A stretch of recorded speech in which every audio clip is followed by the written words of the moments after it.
সংগ্রামী উপস্থিতি আজকের এই মিছিল পরবর্তী সমাবেশে এ পর্যায়ে আমাদের সামনে বক্তব্য রাখবেন হাটুরিয়া নাকালিয়া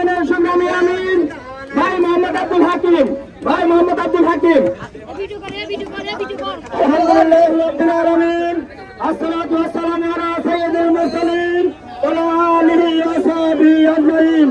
সম্মানিত তৌহিদি জনতা, আপনারা জানেন আগামী 24শে জুলাই থেকে 5ই আগস্ট পর্যন্ত যারা শহীদ হয়েছে তাদের আত্মার রুহের মাগফিরাত কামনা করি।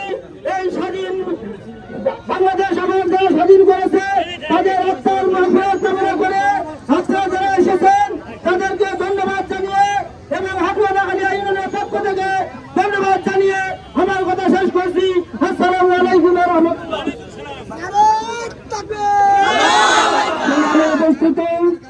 আজকের এই জুলাই বিপ্লব সমাবেশের এ পর্যায়ে আমাদের সামনে বক্তব্য রাখবেন নতুন মালিঙ্গা ইউনিয়নের আমির মোহাম্মদ ইমরান হোসেন। সংগ্রামী তাওহীদি জনতা, এই ছাত্র জনতার বিপ্লবের মধ্য দিয়ে একটি বছর পূর্ণ হলো, কিন্তু আমরা কি আমাদের দাবি আমাদের আশা পূর্ণ হয়েছে? আমাদের আশা পূর্ণ হয় নাই। ফ্যাসিস্ট চলে গেছে, কিন্তু আর একটা দল তারা ফ্যাসিস্টিক আওয়ামী ইসরায়েলের দ্বারা এ দেশ শাসন করতে চায়।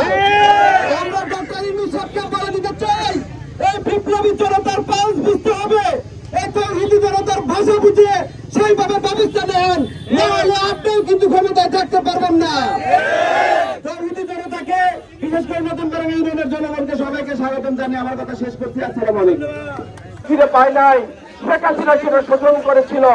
আজকে শেখ হাসিনা এই 5ই আগস্ট বাংলাদেশ থেকে খাওয়ার তার সুযোগ হয় নাই, চাকরি করেছে, পালিয়ে ভারতে গিয়েছে, জুমাইয়েছে।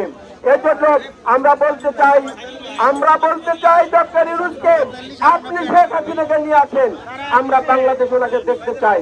এবং উনি যে কর্মকাণ্ড গুলো করেছে, এই কর্মকাণ্ড করার কারণে তার আমরা ফাঁসি চাই, তাকে ফাঁসিতে ঝুলাই দিতে হবে।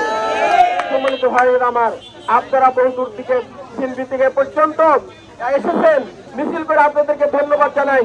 আর বিশেষ একটি কথা আপনাদেরকে দিতে চাই, সেটা হলো আমাদের নমিনি ব্যারিস্টার নাজিবুর রহমান মোমেন, ওনার জন্য আপনারা আপ্রাণ চেষ্টা করে বিপুল ভোটে এই সাদিয়াপাড়াতে এমপি নির্বাচন করার জন্য উদ্যোক্ত আহ্বান জানিয়ে আমার কথা শেষ করছি।